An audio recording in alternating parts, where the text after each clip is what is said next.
In this video, I'm going to tell you the secret to creating unforgettable characters.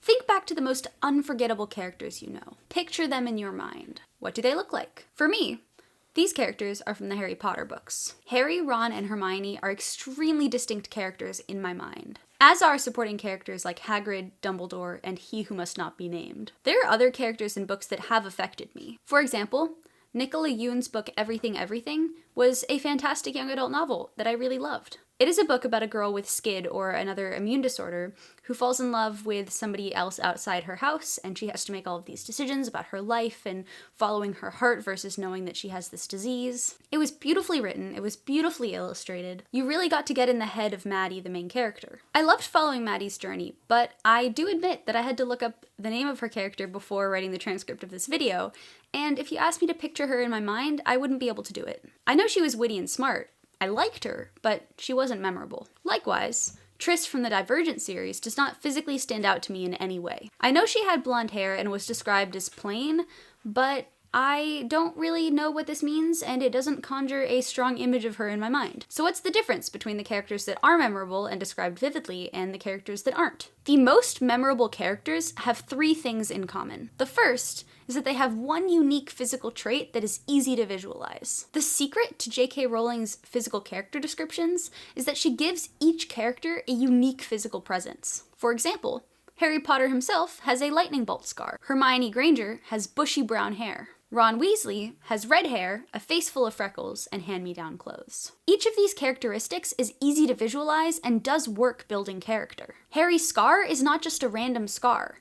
It is a scar that is a symbol of his mother's love for him, which is a very important theme in the book and also an important plot element as the scar acts up whenever Voldemort is around. Hermione's bushy hair is reflective of the fact that she's very book smart and reads all the time and doesn't focus as much on her physical appearance. Throughout the books, Harry notices Hermione's hair. He sees her bushy hair sticking out from behind a book, and he instantly knows that it's her. This physical trait is repeatedly connected to Hermione, so that whenever we think about Hermione, we think about her bushy head of hair. Ron's physical appearance also does character work, because it connects him to being a Weasley. While Harry doesn't have a family like the Weasleys, Ron's attachment to his family is the source of a lot of conflict for him as a character and also externally within the wizarding world. Some of these characters did get longer laundry list type descriptions of them, but not all of them. These singular and repeated physical descriptions connected to the characters really brings them to life. When readers think about the character in their minds, this one repeated physical characteristic is especially prominent. Readers are more likely to remember the one physical characteristic than they are the entire laundry list of characteristics, such as he had blue eyes and a sharp jawline and abs, which is basically every single romance hero ever. The more unique the trait, the more memorable it will be. And this physical trait should reflect their character in some way. The second thing that's super important to do when creating memorable characters is give them a unique voice. All of your characters need to sound different. They can't all speak in the same voice using the same phrases. People don't do that in real life. When you make a new friend or start dating somebody and spend a lot of time with them, you start to pick up on things that they say. You will incorporate these phrases into your dialogue because you're hearing them so much. This reflects the fact that we all have our own unique vocabularies. Giving your characters phrases that they say all the time, like, "oh baby," or "let's rock and roll," can help flesh out the fact that they have their own unique voice. You need to figure out how your character speaks. Is your character bossy? Are they kind? Are they careful? Are they really emotionally perceptive? Do they curse all the time? Are they grammar nerds?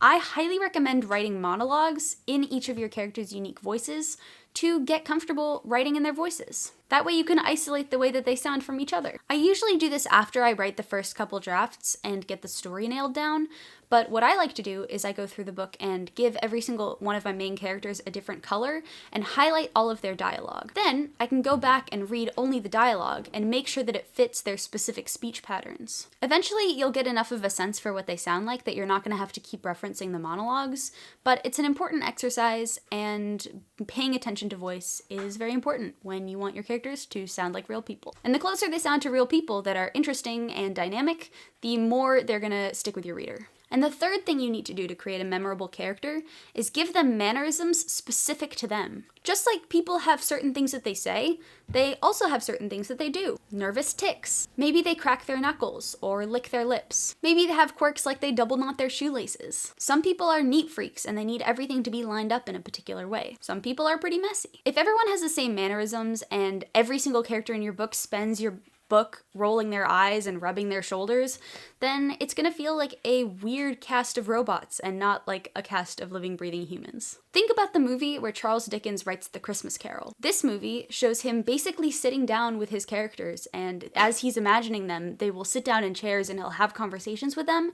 Try to do that in your head. The most important tip I have for creating memorable characters is the first one that I gave you. Make sure that they have one unique physical trait that you bring up over and over. Take Effie Trinket from the Hunger Games, for example. Effie has each of these three things. First, her one physical characteristic is that she has unmistakable pink hair. The second is that she has a unique voice. She says things like "Happy Hunger Games" and "I just love that," and calls Katniss out on her manners. Has the big mahogany quote. You can just hear the posh British accent coming through everything she says, and this is very different from the way that Katniss speaks or Haymitch speaks. And thirdly, Effie has perfect posture and manners and carries herself in a certain way. She's always walking around like this with her hands here. Nobody else does this. This makes Effie a character we remember and a character that comes to life. That's it for this video. And if you enjoyed this video, make sure to like it and subscribe to my channel for more actionable writing advice every Monday. Happy writing, guys.